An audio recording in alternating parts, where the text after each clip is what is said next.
మీకు తెలుసా, హనుమాన్ చాలీసని జైల్లో రాశారు.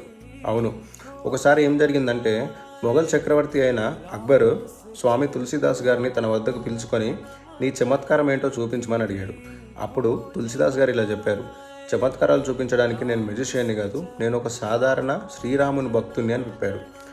దానితో కోపగించిన అక్బర్ తనని తీసుకెళ్లి ఫతేపూర్ జైల్లో వేశారు.